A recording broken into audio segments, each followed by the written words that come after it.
Greetings, welcome to Motion Artworks Incorporated. I'm David, and before I get started, I just want to say that I really like Disney. I'm a big fan. I love their parks. I like a lot of their movies. In fact, I have Disney Plus. Okay. Also, if you're a fan of Star Wars just the way it is, and you like what Disney's done with it, all the power to you. That's wonderful, you know? I mean, it really is. I'm not like mad at you or anything. I think that's great, you know, not that you need my approval.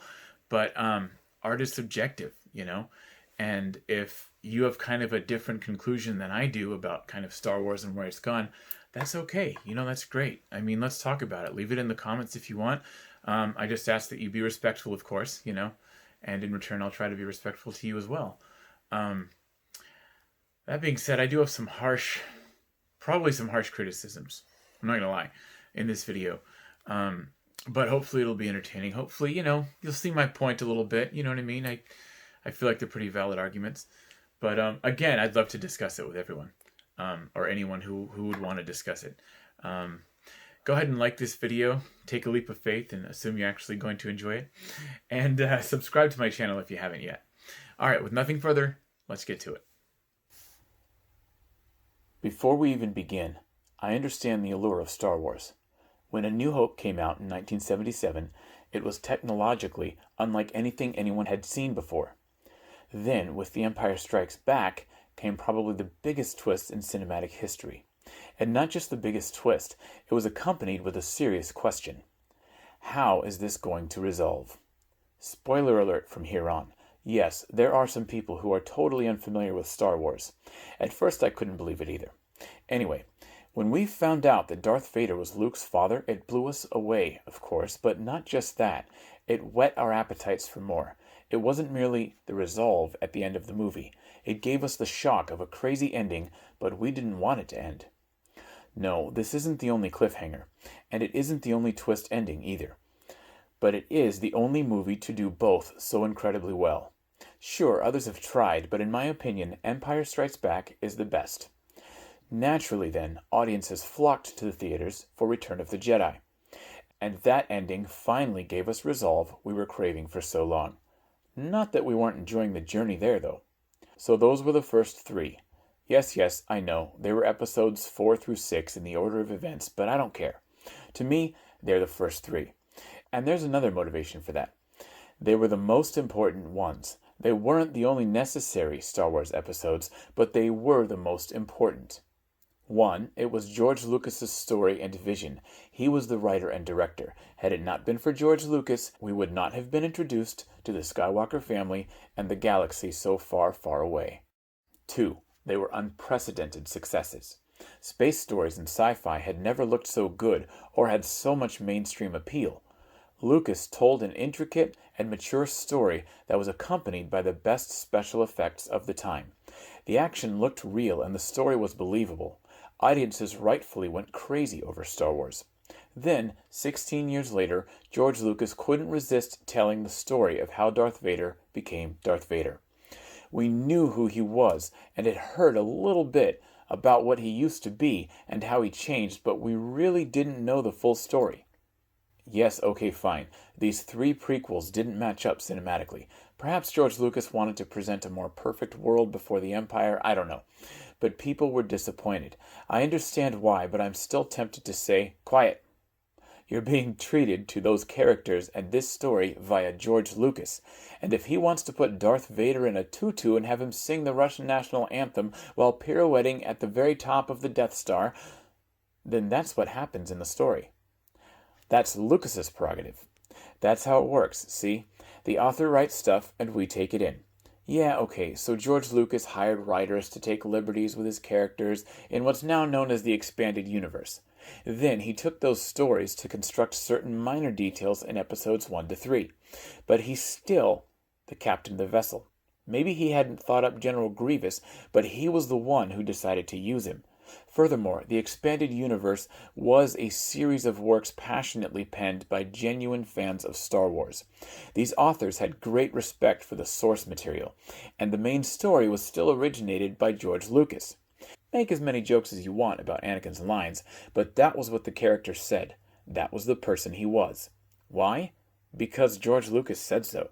And honestly, the story was still compelling.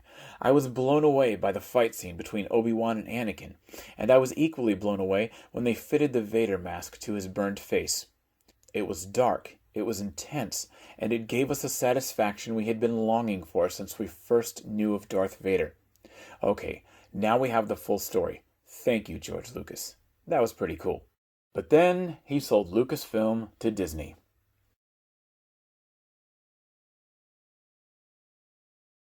I get why he did that. He was a Disney superfan and wanted his work to live forever. Also, he was probably growing tired of guarding the property. Generally, he was tired. He wanted to move on to other things. Somewhere around the sale, he had finally gotten remarried and wanted to slow down a bit. George Lucas had always struck me as a sensible guy, and I greatly respect him for that. I think every artist is challenged to be down to earth. Too often, intense creative energy leads to a tumultuous personal life. While Lucas was royally screwed by his first wife, he isn't a guy who attracts a lot of trouble. That's a great aspiration for every artist, and he's proven it can be done. But back to Star Wars. Here's the part in the Star Wars saga I will call the Disney Age. We are still in the Disney Age, and there doesn't seem to be an end in sight. And if you ask me, it has become a creative environment equivalent to Stalin's Russia. Please don't take that wrong. I'm not calling anybody involved in Star Wars or Disney evil. I'm simply drawing a parallel between the two worlds. Star Wars isn't about creativity anymore. It isn't about story. It's about pleasing the state. In this case, the state is Disney. Sure, they attempt to hire creative forces with varying degrees of success, but at the end of the day, it's only about money. Now, I went and saw The Force Awakens, and I loved it. I've been a fan of J.J. Abrams ever since Super 8, and he did not let me down with The Force Awakens. But then, a very interesting thing happened. The Last Jedi came out, and it was freaking awful. I don't know why they pulled Abrams off the franchise, but we were all sorry for it. Where do I begin? Luke Skywalker's little moment of stupidity in which he almost killed his own nephew was so incredibly uncharacteristic of him, it was laughable. The blue milk scene should have never happened. The beginning of this movie recklessly shat on its setup in the last film. Disney tried way too hard to capitalize on the sociological climate of 2017, and it showed. The only half-decent creative choice here was for Luke Skywalker to find his way back to his characteristic positivity, though it seems totally unmotivated. So Yoda lit a fire on the hillside. Big deal. I'm convinced that scene and this whole freaking movie exists for the purpose of bad lip reading, giving us the stick song. Link in the description. You won't be sorry. I know I'm missing things, but we're going to move on. I've already given The Last Jedi more attention than it deserves. I thought Disney should have shamelessly rebooted it right after it came out. I'm not even kidding. But here's where the interesting part comes in. While I was thinking about how that reboot would have gone better and what would happen after it, I realized that there's really no way to top what has already been done. And I was right. They didn't. So Ben Solo was redeemed. It's been done. Oh, what? Rey was related to Palpatine? Are you freaking kidding me? Come on! Where else could they have taken this? The only thing to do, really, was let the Empire win. Oh, wait. Damn. The most egregious error in Star Wars canon was letting the story live on past George Lucas's involvement. Disney cares about money. That's all that's going on here. YouTuber Defunctland had beautiful words about the sheer power and necessity of creativity merging with financial responsibility. The two must coexist. Ironically, when this was talked about, it was in reference to the early Michael Eisner years of Disney. Clearly, Disney has forgotten this. Financial responsibility is there in full effect, and I kind of like what they're doing with other franchises. But Star Wars? That's dead. As far as I'm concerned, it ended on Endor with a bunch of happy Ewoks and a young Han Solo and Princess Leia holding each other for the first time, while we all wonder why the hell she kissed her brother. The Empire is dead, as it always will be, and the Jedi reign supreme. The galaxy is safe, and its inhabitants are free to live how they want. Oh yeah, and Obi-Wan, Yoda, and Anakin are watching the festivities in ghost form. I think Abraham Lincoln was there too. No, wait, that was an Adam Sandler movie. And I don't have nearly enough piss and vinegar in me right now to talk about his movies. So let's move on. Yeah, I know, I said I really liked The Force Awakens. Standing alone, it was a powerful film. A sad film, but a powerful one. but it really has no place in my little world of Star Wars idealism. I'm glad it was made, but at this point it can exist as a dark alternate ending to the saga, just for creativity's sake. But I sure as hell will not acknowledge The Last Jedi. Now, can I let you in on a secret? I never saw Rise of Skywalker. By that point, I didn't care. I was done. I had heard about it because I didn't care about it being spoiled for me, and I'm glad I'd heard about it. Now I know that I didn't waste time watching the same crap in a different film. I may have had to sift through a lot of bull before I realized that. Oh, but you say, it's in how they do it. That's what makes it good. Okay, fine. Why don't you tell me about the film? Does it sound the same? Well, fancy that. Disney can F around all they want and make a killing doing it. I respect the hustle. I just don't want to fall for it anymore. And clearly, the mouse doesn't need my money.